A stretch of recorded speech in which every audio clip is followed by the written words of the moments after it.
Shalom lekulam. Hello, everybody. My name is Paul Gross. I'm a senior fellow at the Menachem Begin Heritage Center in Jerusalem. And it's my great pleasure to welcome you to another of our English language webinars. We've been holding these now for a few years. Typically they're me in conversation with an expert on a particular topic that's pertinent to Israel or the wider Middle East or the wider Jewish world. Obviously, for the past year and a half, coming up to a year and a half, I guess, we've been very focused on the Matzav Achshavi, what's happening right now here in the Middle East, here in Israel. I think for those of us living in Israel, and I know the audience on this webinar includes people in Israel and outside. For those of us here in Israel in particular, we're very much focused on the here and now with very dramatic and potentially traumatic things playing out here in Israel in the next few days. But as you know, or those of you who've been a long time participants in these Zooms will know, we try and take a step back, take a broader look at what's happening in this war. Some of you will have been on the webinar a few weeks ago where we talked about Syria and the dramatic events there with the fall of the Assad regime. But today we're going to be talking about a different country in the Middle East and a different actor in this war. One that we have actually not really had to deal with before. Israel has not had to deal with it, and those of us who think about and read about and write about these things have not had to deal with them. And unlike Syria, Lebanon, Iraq, Egypt, Jordan, Yemen is not a country that has been the focus of a huge amount of study here in Israel. So unlike with those countries, with Yemen, there isn't a huge number of Israeli experts that we could go to, but we're very fortunate to have found one of the few and one of the best, Inbal Nissim-Louvton, who's a researcher of the history of modern Yemen, who teaches at the Department of History, Philosophy, and Judaic Studies at the Open University of Israel. She's also a research associate at the Moshe Dayan Center at Tel Aviv University, the Forum for Regional Thinking, and Forum Dvorah. And it's a real pleasure, Inbal, to have you with us. Thank you for joining us on the webinar. Thank you for having me. Hi, everyone. So we're going to get into obviously the specifics of what's happening now and what's been happening in these past several months with the Houthis. But let's get a little bit of background first, because I think that most people on the on this Zoom, and I include myself in that, are certainly no experts on the Houthis. Some of us will know that they were major players in the very brutal civil war in Yemen, that they tried to and partially succeeded in tackling the government of Lebanon, but of Yemen, sorry, but we don't know beyond that, most of us. So can we get a little bit of background from you? Who are the Houthis? What's their story? What's the development, their evolution in Yemen? Okay, so hi everyone. It's good evening for us, but probably for most of you, good morning or good afternoon. So hello everyone. Paul, if I may, I would like to begin with a short video that I was actually planning on showing towards the end of this discussion, but as I was preparing, my son, who is almost 3 years old, saw me working on the computer, and I had this video, and then he ran to the room and said, "Mommy, I want to watch your video of pirates." So he has one of his favorite TV shows is the pirates, and then he saw that, and then I was thinking, this is really funny, because at the end of the day, when we talk about the Houthis, what I'm going to show you in a minute is in my opinion, a big part of how you win eventually public opinion in Yemen and this war, at least inside Yemen. It's a battle for the hearts and minds of people. And since Yemen has a lot of young population, most of its citizens, of about 35 million people, are under the age of 25, almost half under 18. So that's a lot of young people. And this is so these are my pirates that my almost 3-year-old son really, really liked. So you can imagine what it does to little kids who grow up into this war. Some of them would be, if they were born into the civil war, some of them would be 10 years now. So 10 years old. So I'm going to share this video and we'll see what it's all about, and then we'll give some background.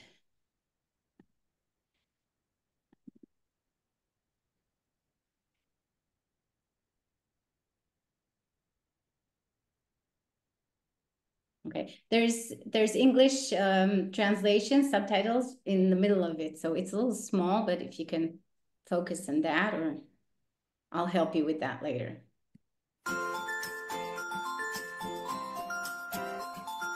في باب المنداب رجال أقوال أفعال في باب المنداب رجال أقوال أفعال من هناك؟ أنا باخرة يا أحباب أحمل حديد وأخشاب افتحوني يا أصحاب صوتك صهيوني خائن جنب جنب يا كذاب ما دامت غزة في القصف لن ندخل محتل كذاب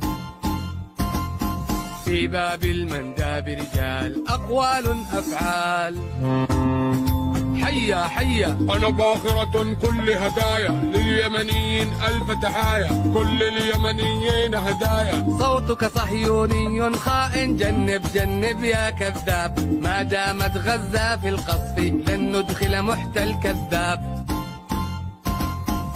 في باب المنداب رجال أقوال أفعال أهلا وسهلا أنا باخرة للهاس والنفط علي الذهاب افتحوا لي هذا الباب صوتك صهيوني خائن جنب جنب يا كذاب ما دامت غزة في القصف لن ندخل محتل كذاب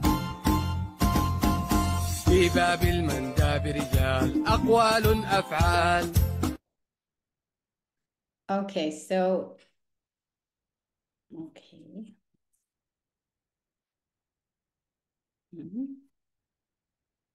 I'm not sure we'll see it on Disney Plus anytime soon. So I think you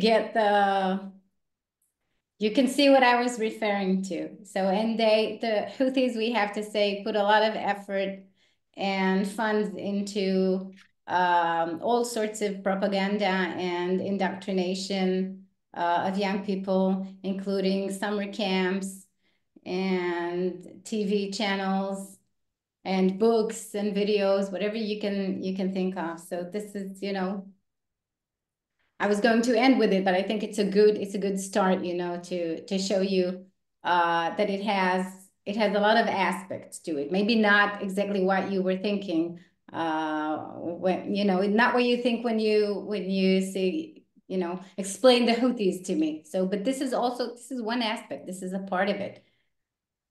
Okay, so who are the Houthis? It is basically a religious revival movement of Zaidi Islam in Yemen, it is a different branch, a different sect of Shia than what we know, differs from what we know in Iran for that, or from Lebanon for that matter, or even from the most militias in Iraq.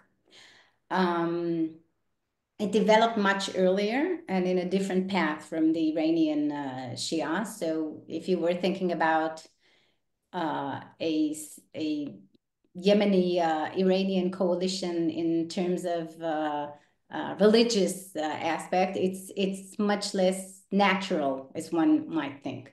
So a religious revival movement, maybe I can share. again, okay, let's go back. I think it helps. So this is always good to start with a map of Yemen, right? Okay. Yeah, I mean, as I said, it's not a country that many of us are used to looking at on a map. Exactly. You know, we can picture Israel in the Middle East and the countries around it, but Yemen's a little harder because it's further away. It doesn't border Israel, and it just hasn't been on our radar in the same way. Right. So I agree. So as we said, a religious revival movement. Let's go here.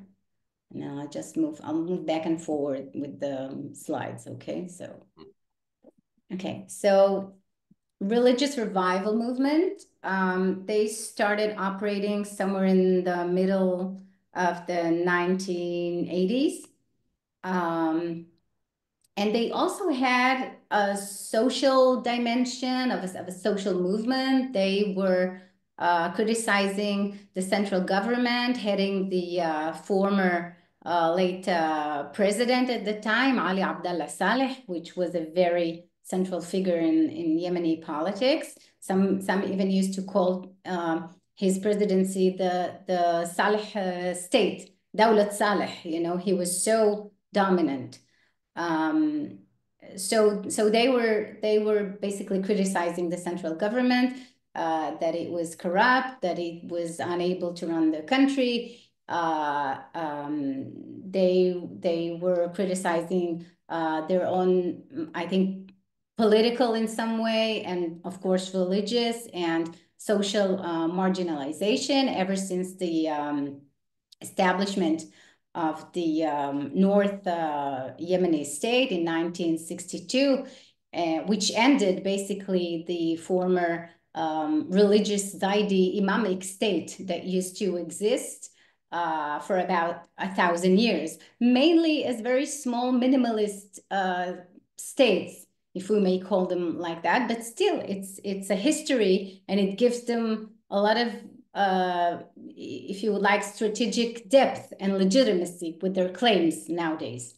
So you have a religious revival movement of Zaidi Shia with a social movement dimensions and revolutionary idea of fighting against a corrupted regime who is also associated with the West. You know, Saleh, they said many times, the president is doing whatever the West and Saudi Arabia, for that matter, are asking him to do or say. So he's just aligning with them, with those foreign actors. And also at some point they used what we would call nationalist or partial ideological identity, claiming because of of foreign intervention in Yemen, that Yemen should be in the hands of Yemenis, that not, talking in terms of,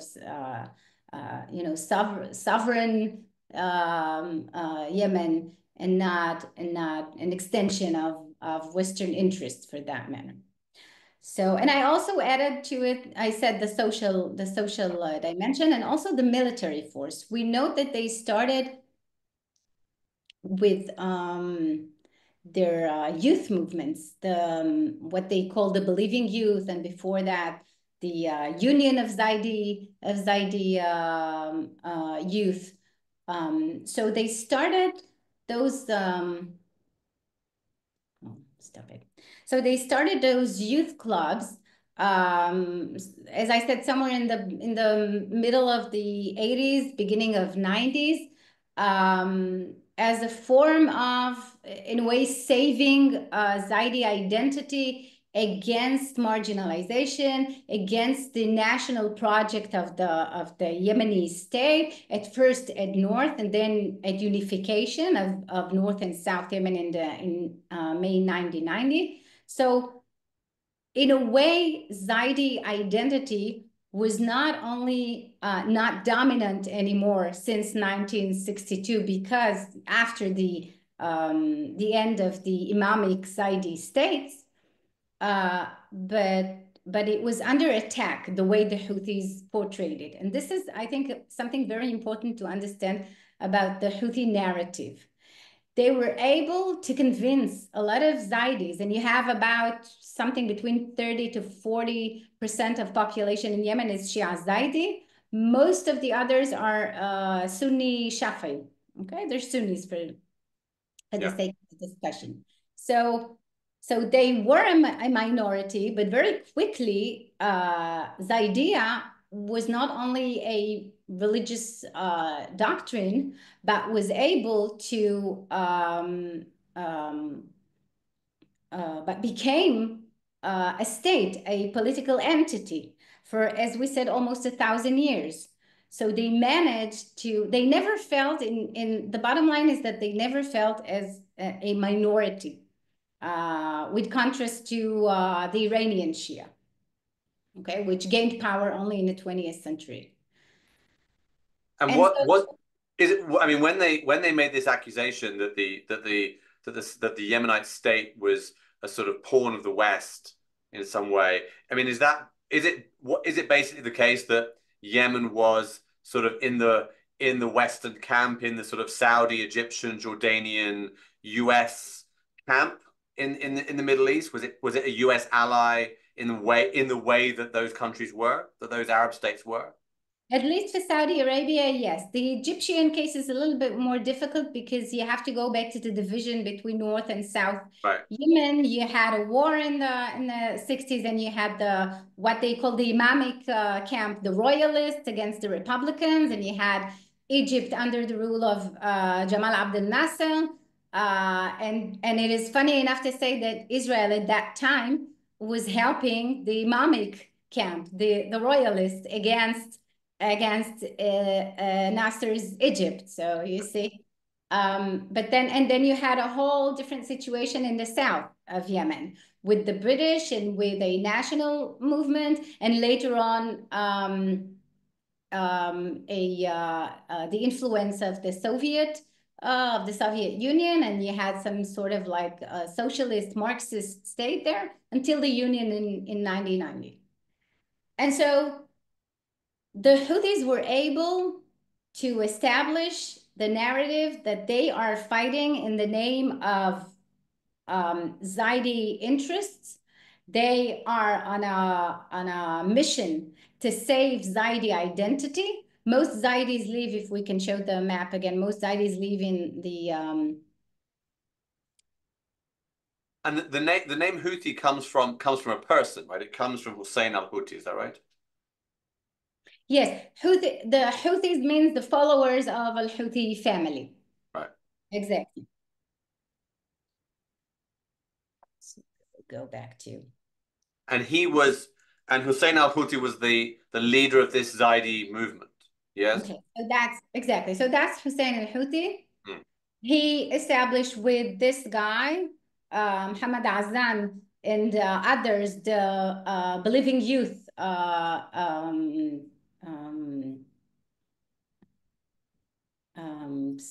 social movement for young people. And so they did it in order to save Zaydi identity and religion from the centralist national tendencies of the modern state that was pushing them aside and marginalizing them. And also you have to consider that the government under President Saleh was enabling Sunni Salafi activists to live in Zaydi areas and then to open schools and try to lure Zaydi young people into the Sunnah, you know, out of the hands of Zaydi Shia. So I think that was also an element, you know, of urgency for the Houthis as they were on a mission to save Zaydi identity and culture, and to make sure that they get enough resources to their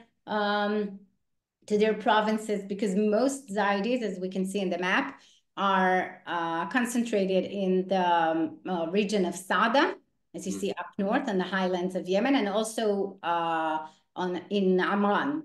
Okay, and this is, we said they make about something between 30 to 40% of the Yemeni population.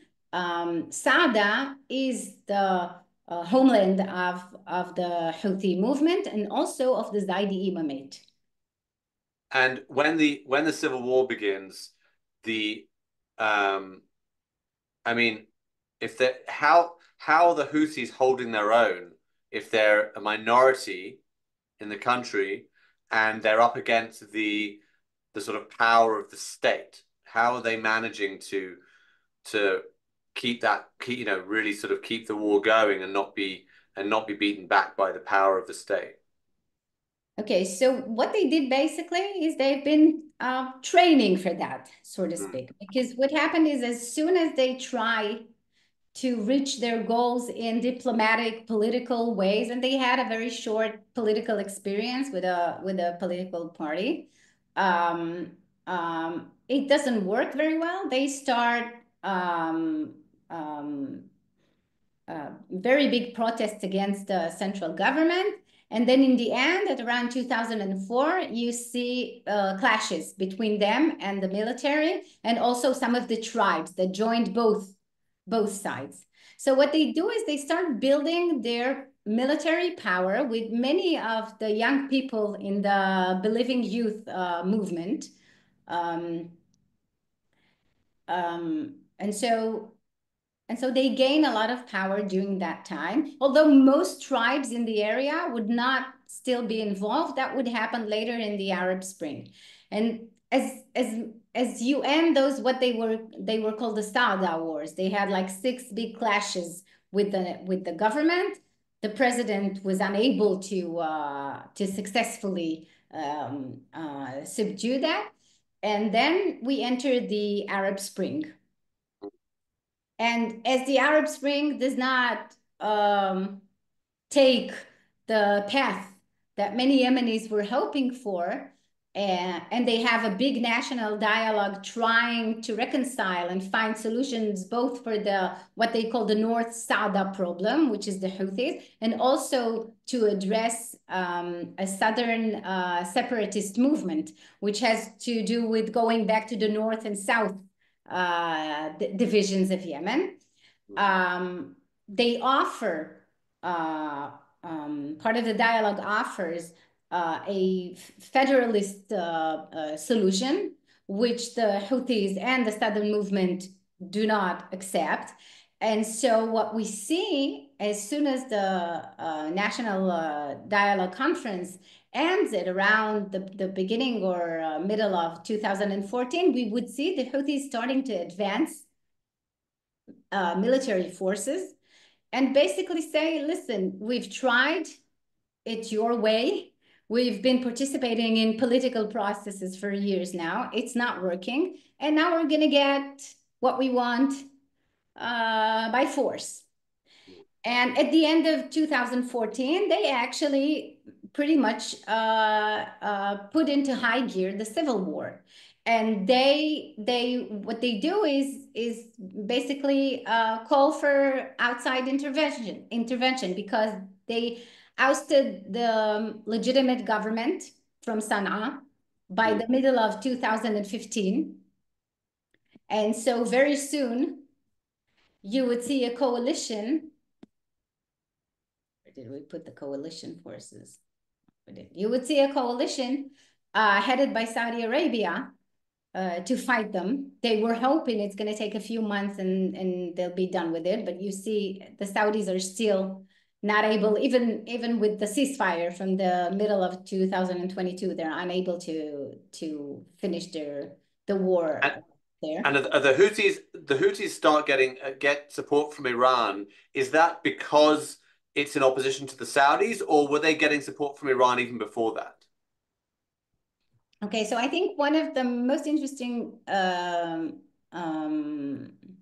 questions about Yemen is, are they an Iranian proxy, and how long this alliance has been going on? So from what we know, Houthis began to receive military assistance from the Iranians, probably at around 2009. They had relationship before, ever since the Iranian Revolution in 1979, and you had people of the religious establishment going back and forth visiting Iran. Iranians come to Yemen, but nothing very substantial or that would alarm many people. But from 2009, probably it goes farther to military help and also training and intelligence. And as we progress in the civil war, the alliance would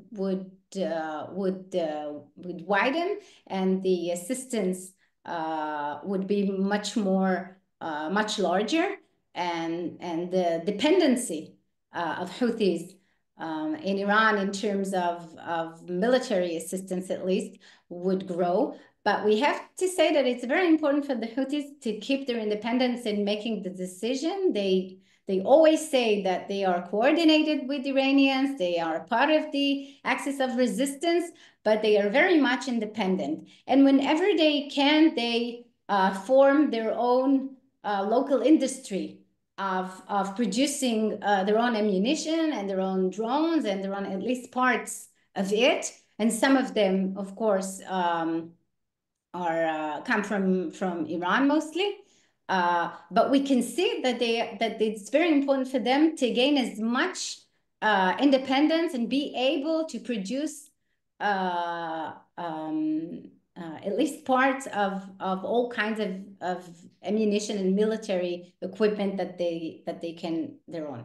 I think another aspect on the Houthi-Irani relations that is very interesting is that when you talk about this connection, it is actually the Saudis and the former Yemeni President Saleh who built pretty much what we call in research the Iran narrative.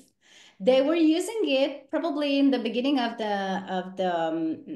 or the middle of the 1990s, progressing to especially 2004 in the Sada wars, the clashes between the central government and the Houthis.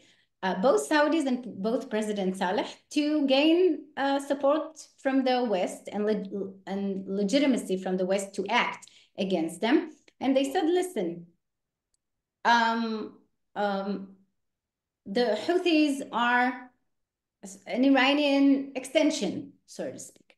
And if you want us to eliminate them, you need to help us. And also the way Saleh portray them is that it is part of his fight against national terrorism. He is fighting against Al-Qaeda in Yemen in the south, against the southern separatists in the south as well, and against the Houthis in the north. So you have some kind of Sunni terrorism by Al-Qaeda in the south, and you have Shia terrorism in the north in the form of the Houthis, which are an Iranian branch. So it served both Saudis and Saleh very well. And in some ways, it was a self-fulfilling prophecy, because now we see that actually happening, but it serves mainly the Houthis and the Iranians. But what was in it for the Iranians? Because for Iran, you can see why Iran is supporting Hezbollah in Lebanon and Hamas and the Shiite militias in Iraq. This is all part of their sort of regional plan. But Yemen seems to be quite far removed from that, certainly geographically, from that whole sort of Shiite crescent thing. And you said earlier that there isn't, despite the Shia element, there's not a direct religious component because it's a different kind of Shia. So what's the Iranian motivation for getting so involved in this civil war? Okay, so the Iranians were very hesitant at first to help the Houthis, and you can see that up until 2009 even, at least the way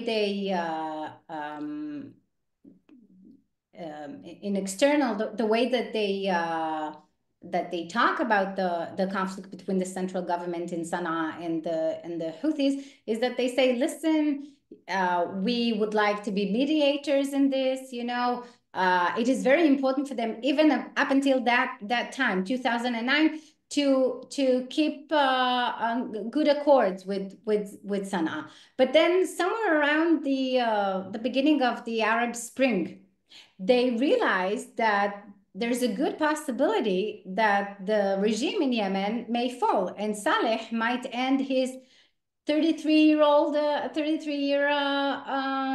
ruling in Yemen. And so this is a good opportunity for them, you know, to influence Yemen. And how would they do that if they don't want to use a lot of money and put a lot of energy and resources into it? They have the Houthis, which are good enough, and they've proven themselves during the Saada wars. And they said, we might help them a little bit. It's not going to cost us that much. It's not going to be, you know, we don't even have to admit it. And then it's going to work for us. Maybe, you know, it might be a good investment. Yeah. And they are right, you know. Right.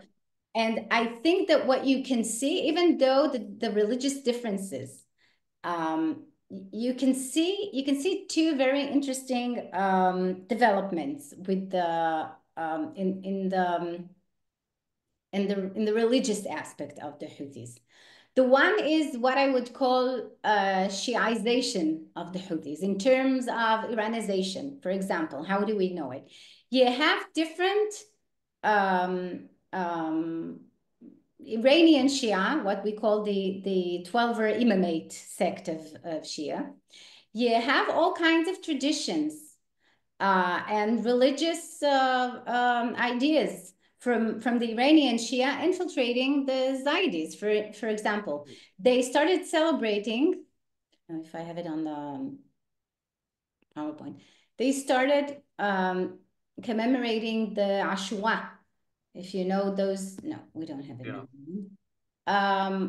Where they punish themselves and they like whip themselves with the sticks. Yes, it has to do with a very basic myth of 12er Shia in Iran, the death of the sons of Ali, the prophet. So, and this is something that you wouldn't see in Zaydi Shia typically, historically, and in the religious scriptures, it's not even that important. But yet, in previous years, you know, in the past, I don't know, 5, 6, 7 years, you see that happening more and more in Zaydi areas.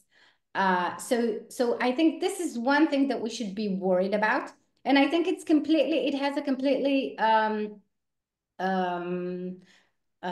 political, strategic context to it, and not so religious in that way.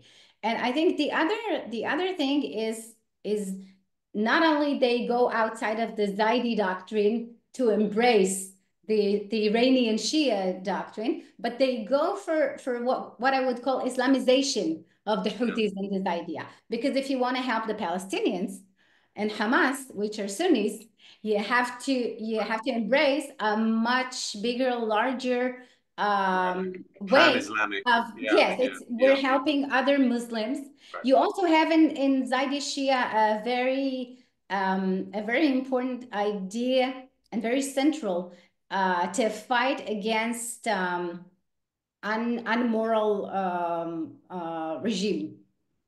Okay, so it's funny to talk about them in more moral, you know, terms. Yeah. But it's also that. So you see, they are very adaptable in that way. The religious, they would go through the whole religious scale.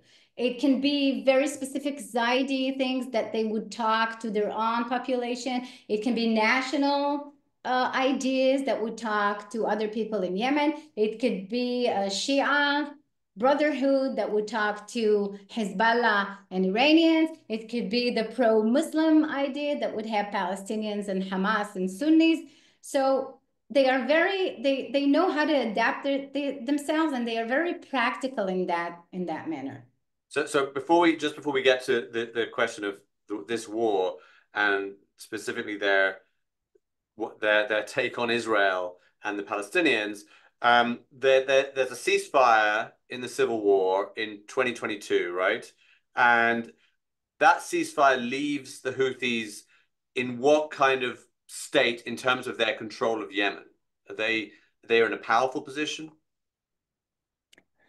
So I read that someone said that what the Houthis did to obtain the ceasefire, which was held with the Saudis, with the Saudi coalition, basically their strategy was like the frog in the hot boiling water.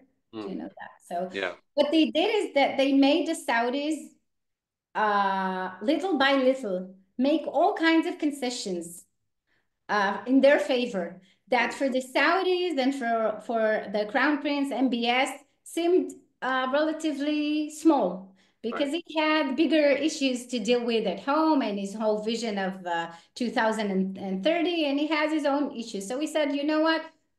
You are the negotiation team, the Saudi negotiation team. I give you a free hand to handle this thing. I need this to be resolved as quickly as possible. And so I think the Saudis maybe did not notice that all those small, relatively or allegedly small concessions end up to be quite big things for the Houthis. And little by little, they were gaining differences in the borderline, which is near the sea, and they were able to renew flights to Jordan and to get all kinds of to be able to allow more ships to come in with more goods into Yemen that did not go under the very specific mechanism of checking them before. And this is also how they were able to bring more weapons into Yemen. So I think that mainly what the ceasefire gave them is enough time to regroup and to be able to join, you know, the war against us at October 2023. Okay, so let's go to that. What's their motivation for was it the case that the war starts obviously with October 7th, Hezbollah get involved, the Iranians pledge support, and then the Houthis are sort of prodded by the Iranians, or do they not need any prodding? I have to say I'm not a big fan of grand design theories, you know, that Hamas was planning it with the Iranians, with the Lebanese, and it was all very well coordinated, or that the Iranians had a plan, you know, just waiting to right, but whether there was a plan or not, Hezbollah responded by joining on October 8th, right? And so, and I'm not sure when the Houthis got involved, but it wasn't that long. So the question is, what was it that got them involved?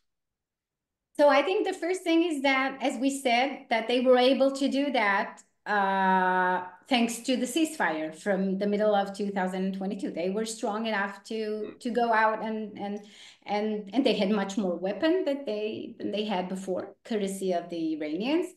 And so I believe that they waited to see how Israel would react to Hezbollah's actions. And then as soon as they, you know, the way that they translated in, they said, you know, we're good to go, good for action. And I think, sorry, I think we should mainly see their involvement in this war through, first and foremost, through the Yemeni lens, you know, go back inside before we talk about Gaza, before we talk about Iran. The war since October 7th, 2023 is serving them very well. And in their eyes, they are paying relatively a small price and are gaining a lot of support, legitimacy, strength. It turned them into a regional actor, and they are known all over. You know, a year and a half ago, would any of you know who the Houthis are? I mean, And there's a lot of support to them in the Muslim world, in Arab countries. So what it enables them is to strengthen their hold inside Yemen and to say, listen, we're not just an actor in the Yemeni arena, okay? And if you fight against us, you should know what we're capable of. And also you signal to Saudi Arabia in the coalition and also to the United Arab Emirates. Look at what we can do. The weapon that we are now using against Israel may very well be turned against you if needed. So it enables them a very good, favorable position in any negotiations regarding the state of Yemen in the day after the war. Any negotiation that would try to gain a ceasefire and a peace process with the other actors inside Yemen. It also allows them to be much more, I would say, violent in the way that they control the Houthi state, the areas, the territory that they control in Yemen, and to promote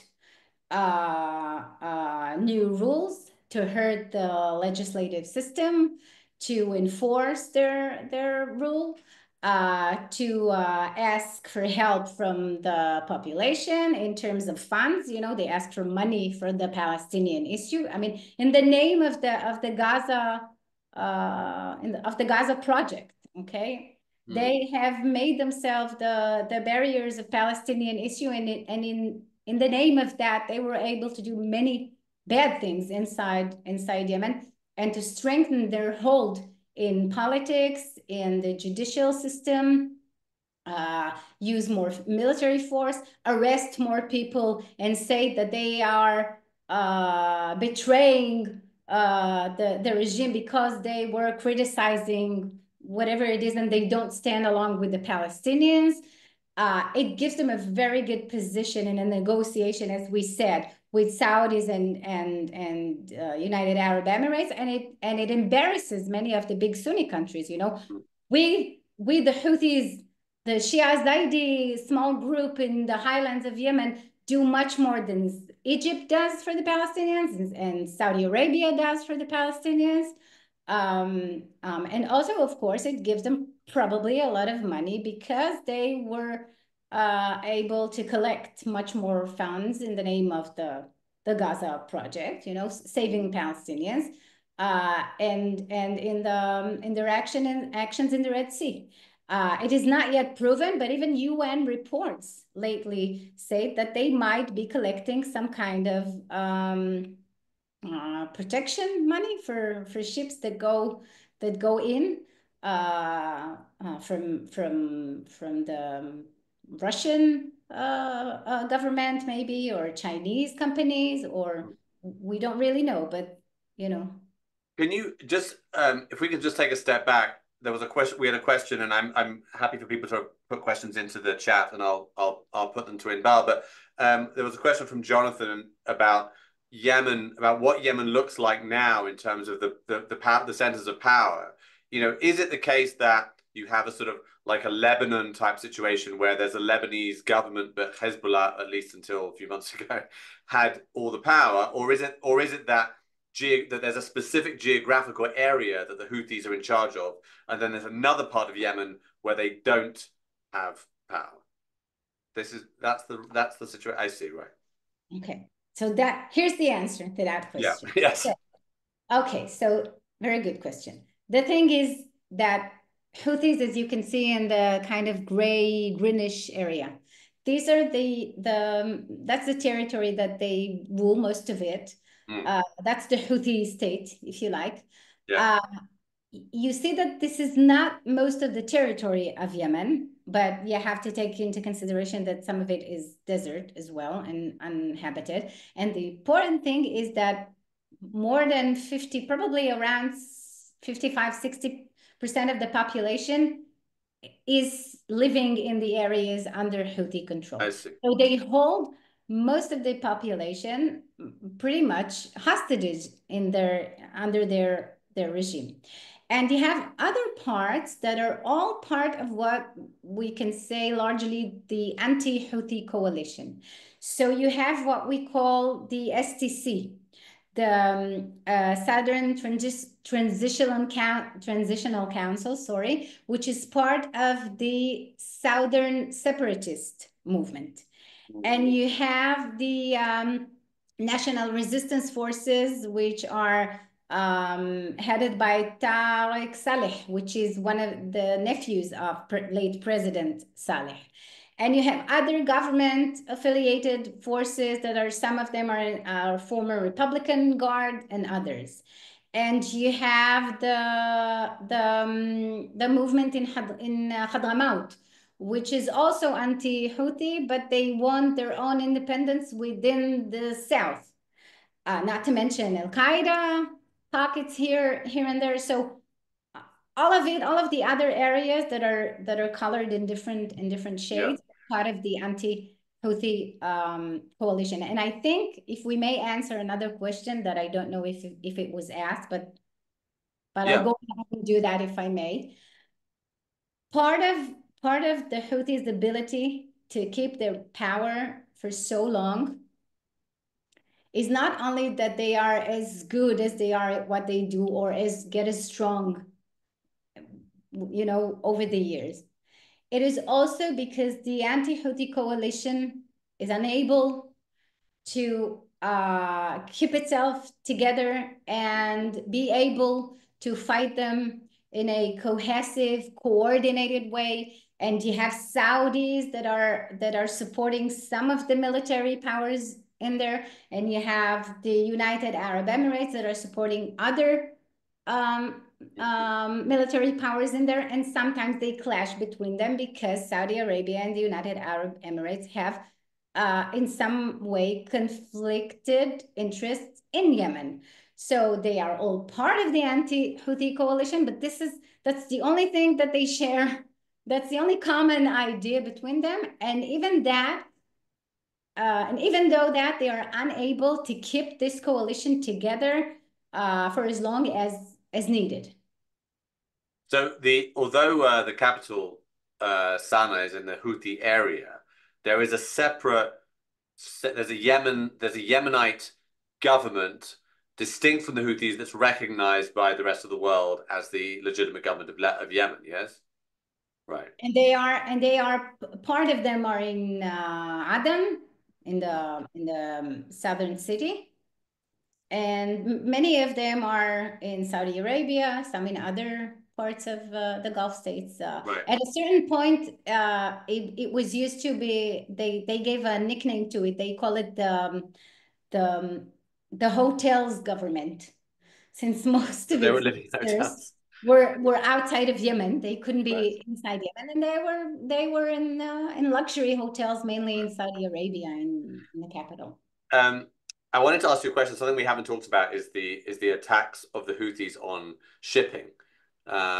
We had a specific question actually from Eric about, he was asking why Egypt doesn't confront the Houthis, given that the revenue from the Suez Canal is affected by the shipping. So maybe you could answer that as well as in your answer to this question. But the broader question is, how do you explain that decision to not just attack Israel, which is what Hezbollah were doing and what Hamas were doing and what Iran was doing, but also to really, I guess, risk massive international backlash with this attack on shipping, which is obviously affecting the global markets and the West broadly. What's the thinking behind that? And if you can answer the question about Egypt as well, why Egypt isn't taking a tougher line. It's a good thing you repeated it, because I already forgotten I was about to. Yeah. Okay, so first Egypt. I think Egypt is in a very delicate position here. If they go out against the Houthis, it's as if they say, and the Houthis would definitely portray it that way, it's as if they go against Palestinians. Mm. I mean, the Houthis are fighting for the Palestinians. And the Egyptians would basically try to undermine those the actions of the Houthis. And so first of all, you have Arab and Islamic public opinion and criticism towards Egypt if they decide to do anything. And also Houthis would be able to target Egyptians as they did with us. So right. Egyptians fear that as well. So, but there's no doubt that the Egyptian economy is brutally hurt by what the Houthis do. And I think you have the formal level of what the Egyptians say or do, and then you have what's, you know, behind closed doors. That they are appealing anyone they can ask help for to save their economy, and they are suffering the most from this. We should say them, and also the Yemeni government in the south that can no longer take oil and gas shipments, you know, out of Yemen. The whole trade for South Yemen as well. Did Egypt take a side in the civil war? By the way, were they were they explicitly on the Saudi, you know, Yemeni government side against Iran and the Houthis, or they didn't get involved? It was very, I think, not formally. It was very subtle, and you had, I think, other 6 or 7 mainly Arab and Muslim states that joined it. Some even African countries, but it was very mild. The two major players in the anti-Houthi coalition are the UAE, the United Arab Emirates, and Saudi Arabia. And so this is about Egypt. I think that they would be so happy for this thing to be over and done with, because they are losing a lot of money, and this is really something devastating for them. But they are at a very problematic position in the way that they react to this thing. But what's the Houthis' line? I mean, what's their claim that this is their attacks on shipping is part of the war against Israel? How are they spinning this? So the Houthis are very good at framing things and you know, with narratives. From the beginning of the war, they had this, if you would picture a triangle between Gaza and the Palestinians and Israel and Yemen that involves the Red Sea. They decided that the attacks on Israel were not enough to convince Israel to withdraw from attacking the Palestinians. And so they said, we are going to try and put pressure on the international community by using the strategic resource that we have and start attacking anything that we recognize that has an Israeli connection. You know, it doesn't even, it can be goods that are a ship that would go through Israeli ports, or if someone on the ship or part of the crew is Israeli, or any one of the owners is Israeli. So the connection may be very, very indirect, you know, or very vague, but this is enough. This is enough for them. If they recognize it as Israeli, then they're good to go. Okay, they're gonna hurt it. They're going to attack it. And so they said, we are going to put international pressure. And the international community would hopefully convince Israel to stop doing what it's doing in Gaza. And that was the resource that they used. This is what we do. We need to put more leverage. And then when you had the maritime coalition headed the U.S. and Britain against them, then they said, listen, the narrative is a little broader now, because it's not only Israel, it's anyone who is attacking Yemeni soil or coming against us or hurting our territorial water.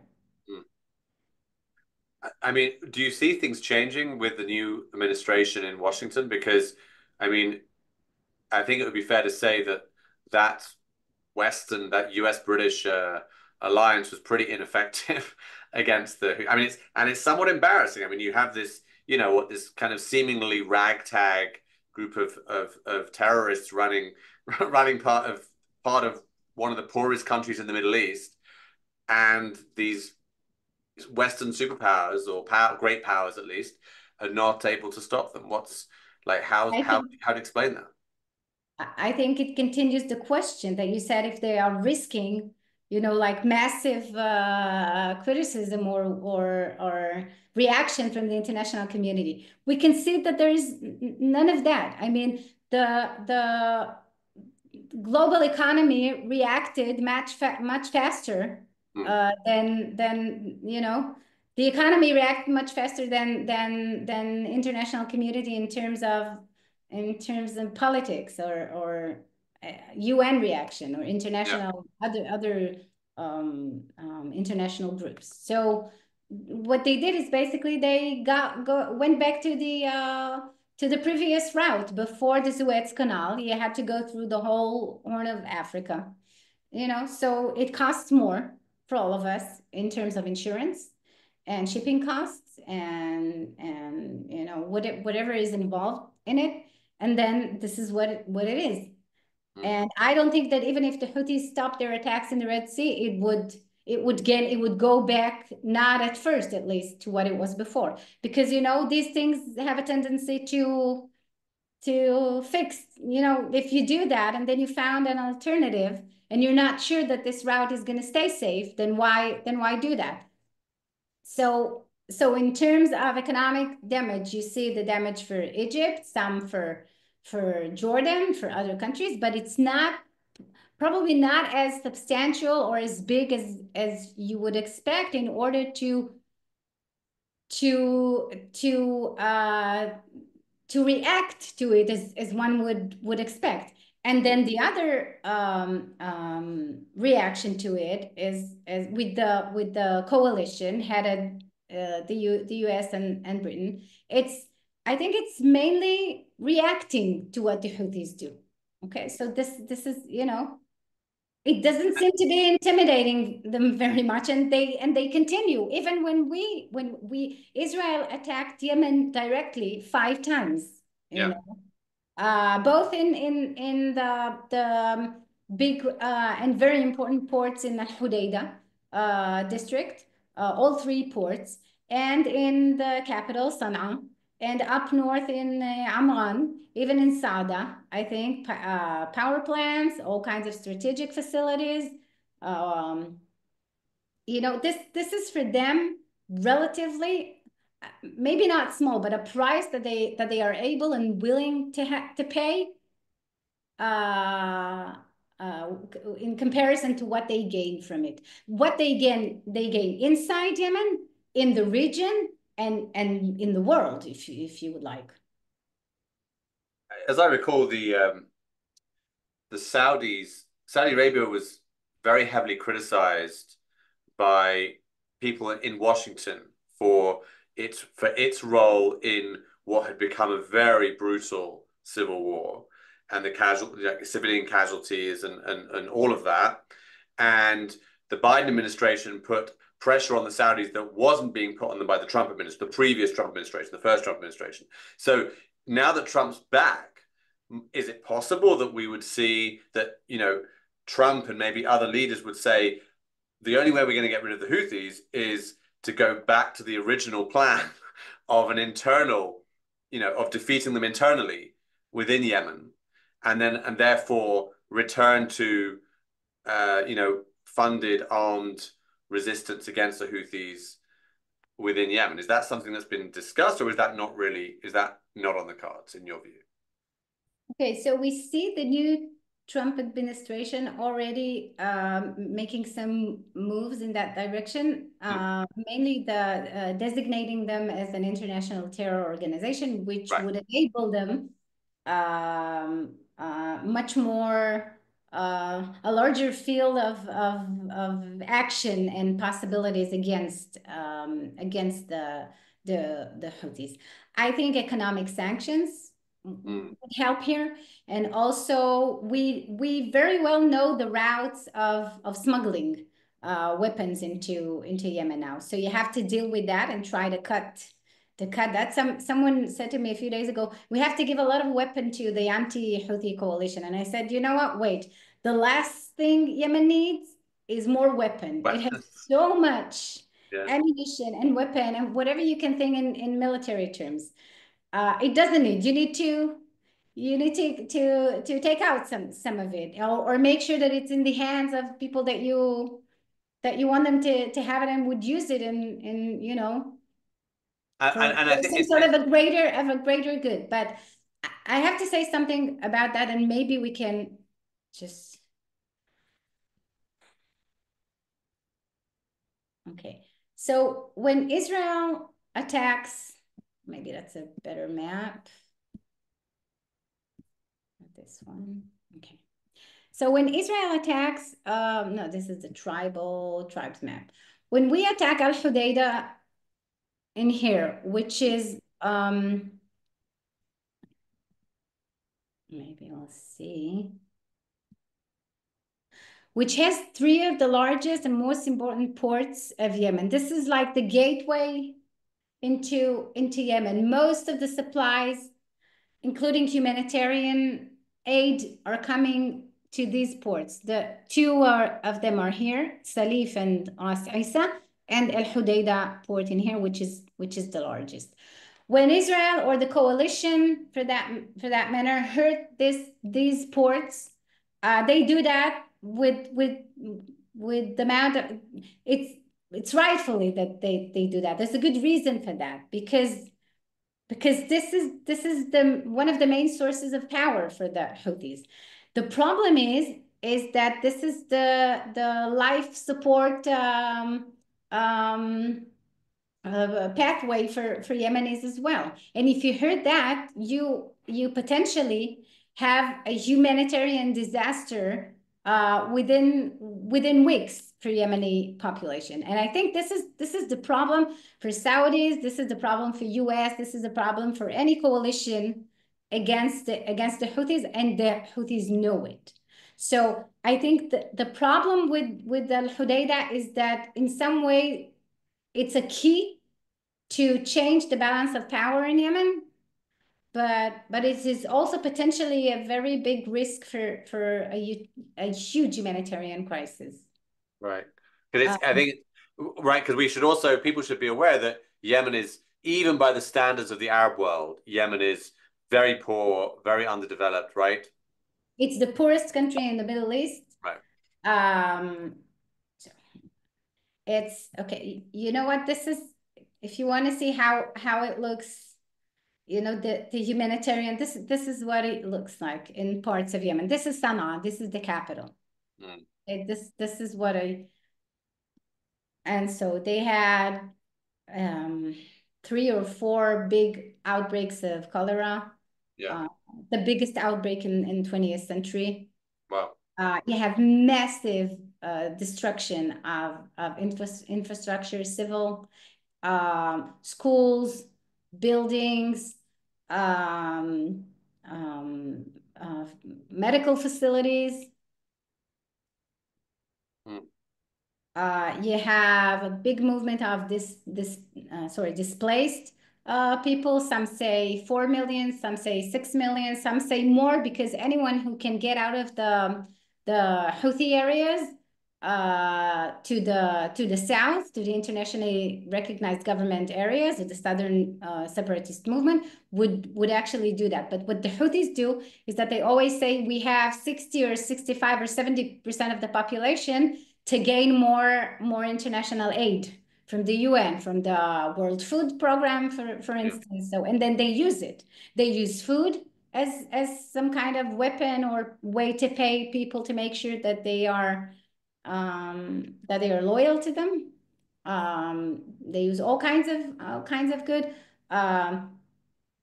phenomena that we would see before the war, and now we see them much more. The recruitment of kids to fight, what we call in Arabic tajnid al-atfal.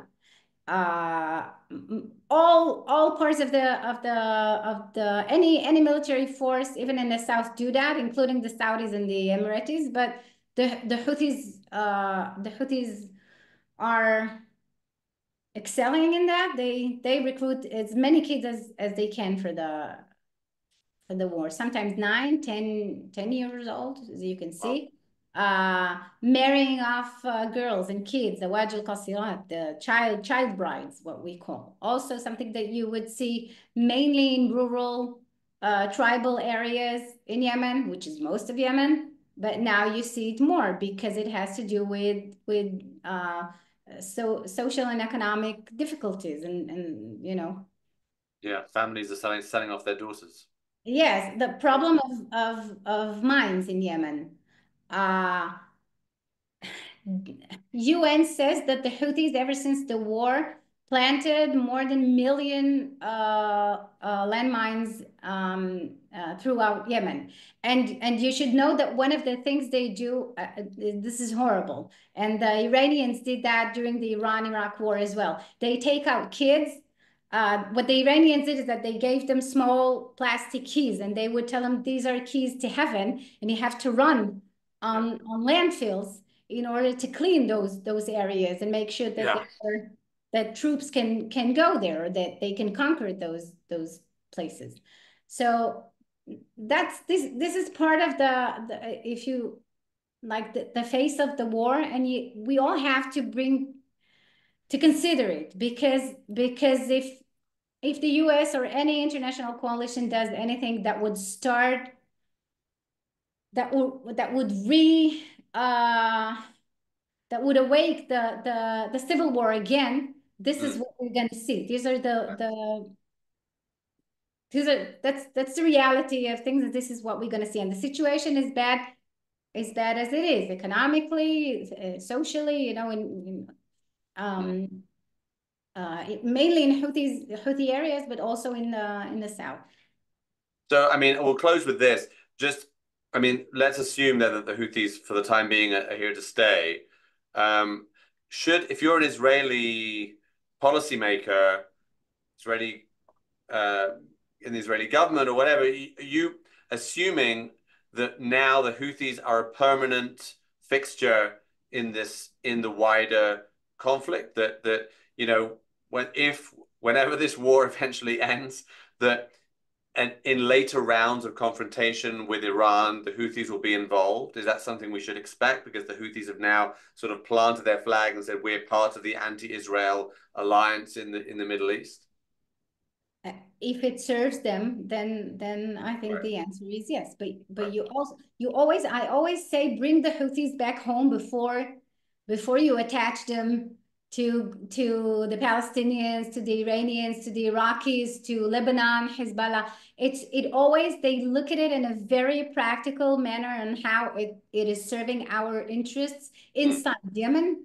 It gives us a good position in Yemen and in the area when we deal with Saudi Arabia, when we deal with the United Arab Emirates, and then later. And now I think that once they discovered now that they are able to control the movement in the Red Sea and to cause so much damage with relatively little cost. Yes, not so expensive. This is the secret of asymmetric war with a non-state actor that can do whatever they want, and the Iranians would want to use that, and so they would help them, and then the Houthis benefit from that, and so they would agree to keep this alliance for as long as it serves them. So, and I think that now they found out that they can do that, because they at 2016, at the beginning of the civil war, they tried that, and they attacked an Emirati ship that was near Mocha port. And then with the reaction that it had, and then the Emirates launched a very big attack on them. And so they saw, they were testing the water, if you like, and saw that it's not working for them. And now again, we see that. So, but I think now they realize that they have a very good weapon of controlling and something to be able to bargain. It's a very good bargaining chip for them. Then this is not the only time that we see they're going to use it. Now, it remains to see how it serves them inside Yemen, because, for instance, they want to rule areas that have a way that they can reach to the sea, that they have, which the Federalist plan did not offer for them. This is one reason why they rejected it. Right. So. Okay. I think we're going to finish there. We run a bit over time, but I wanted to get as much information as possible. A lot of people are writing in saying how much they've learned from the presentation. So thank you, Inbal, very much for enlightening us. As I said at the beginning, it's a topic which we really don't know anywhere near enough about, and I think perhaps we'll increasingly need to know more in the future. So I think you'll have a lot of work. You'll have a lot of work from the situation, Inbal, perhaps. But thank you very much for illuminating everything for us. I want to just tell everyone else who hasn't been isn't on my mailing list. You can email me, paulg@begincenter.org.il, to join the mailing list and find out about all the events we have in English, both on Zoom and in person here at the Begin Center. I think that just remains for me to say thank you again to Inbal, and thank you to everyone for joining us, and we'll see you all very soon. Bye-bye. Thank you.